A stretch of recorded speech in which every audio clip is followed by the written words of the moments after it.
আসসালামু আলাইকুম প্রিয় ভিউয়ার্স, দেশ দেশান্তর থেকে যারা আমার এই ভিডিওটি দেখতেছেন তাদেরকে ধন্যবাদ জানাই। আর ভিডিওটা না টেনে পুরো ভিডিওটা দেখবেন আশা করি।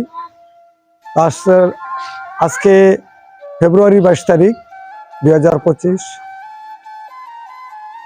আমি আজকে এর আগে অনেক গাছ আমি ফুড কাটিং করেছি অন্যান্য আঙ্গুর জাতের। আজকে আমি যেটা ভিডিওটা দিচ্ছি সেটা হলো আপনার বাইকোনুর নিয়ে। বাইকোনুর বাংলাদেশে একটা বিরল স্থাপন করছে, সেটা হলো 6 মাসের মধ্যে ফল আসে। অনেক সময় দেখা গেছে 4 মাসে ফল আসে। আমার এই গাছের বয়স 6 মাস। আমি এটা বাড়ির উঠানে লাগাইছি। প্রথমত এটা আপনার দেখার জন্য। আজকে যে আমি এখানে ফুড কাটিং করব, ফুড কাটিংটা দেরি করে ফেলাইছি। আসলে ফেব্রুয়ারির প্রথম সপ্তাহ থেকে দ্বিতীয় তৃতীয় সপ্তাহ পর্যন্ত ফুড কাটিংটা ভালো, তো এই হিসাবে আমি আজকে তৃতীয় সপ্তাহ এখানে আমি আজকে ফুড কাটিং করব। অন্যান্য কাজের চাপে আমি এই ফুড কাটিং করতে বিলম্ব হয়েছে। তাই প্রিয় ভিউয়ার্স, এখানে এই যে দেখতেছেন এই যে ডাল, এটা কিন্তু আমি প্রথম এই পর্যন্ত নিয়ে আসছি। এই যে এই পর্যন্ত, হ্যাঁ, নিয়ে আসার পরে এখানে ডোকাটা কেটে দেওয়ার পরে এদিক দিয়ে একটা ব্রাঞ্চ চলে গেছে, এদিক দিয়ে একটা ব্রাঞ্চ, চতুর সাইড ব্রাঞ্চ গেছে। তো আজকে আমি যদি ফুড কাটিং করি তাহলে দেখা গেছে আমি ইচ্ছা করলে এইটা এই পাশে এই যে ছোট ছোট যে ব্রাঞ্চগুলো দেখতেছেন কেটে দিয়ে এই পর্যন্ত রাখতে পারি, কিন্তু আসলে আমি রাখবো না। এই জন্যই এখন আমি এখানে কাটার পরে যখন এখান থেকে কুশি দিবে, তো একটা কুশি ওইদিকে যাবে আর একটা কুশি ওইদিকে যাবে।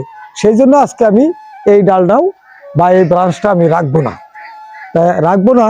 এই দেখেন কিভাবে, বিসমিল্লাহির রহমানির রহিম, এই কাটলাম। কাটার পরে আমি এখান থেকে দেখতেছি যে কয়টা ব্রাঞ্চ রাখা যায়। তো এখানে আমি এই জায়গাতে এই জায়গাতে এর বেশি রাখবো না, এটা পুরোটাই আমি কি করবো এইভাবে কেটে দিলাম। এই দেখেন, মনে হইতেছে যে সব কাইটা ফেলাইলাম, না আসলে না, মায়া করা যাবে না। আপনি যদি লতানো গাছ যে অবস্থায় যেভাবে আপনি সাজিয়ে তুলবেন সেইভাবেই হবে। চিন্তা করতে হবে যে আপনার মাছাটা আপনি কিভাবে করছেন, সেই মাছা যে পরিবেশ সেই অনুপাতে আপনার গাছ কাটতে হবে। সেইভাবে আপনি ওয়াই শেপ করতে পারবেন, আপনি টেবিল মাছা তৈরি করতে পারবেন। এইভাবে দেখছেন, এই যে শুধু একটা ডাল রয়ে গেল। এখন যদি কেউ প্রশ্ন করতে পারেন যে একটা গাছ পুরো গাছটা লতানো পুরা মাছাতে ছত্রিয়ে গেছে, এটা কিভাবে কাটলাম? কাটার অর্থ হইল যে এখান থেকে যখন আমার এই যে 4টা ব্রাঞ্চে আমি কিন্তু এখানে আমি ওই আপনার কপার অক্সিক্লোরাইড যে ছত্রাকনাশক মেডিসিনটা আছে সেটা আমি গুলে এখন এই কাটা স্থানে, এই শুধু কাটা স্থানে লাগাই দিব। এইভাবে লাগাই দেওয়ার পর আগামীকাল আমি হাইড্রোজেন সানামাইড ব্যবহার করব। তো প্রিয় ভিউয়ার্স, আসলে ভিডিওটা লম্বা না করি, আমার এই চ্যানেলটা সাবস্ক্রাইব করবেন এবং বেশি বেশি লাইক করবেন, শেয়ার করবেন, কমেন্টের মধ্যে জানাবেন।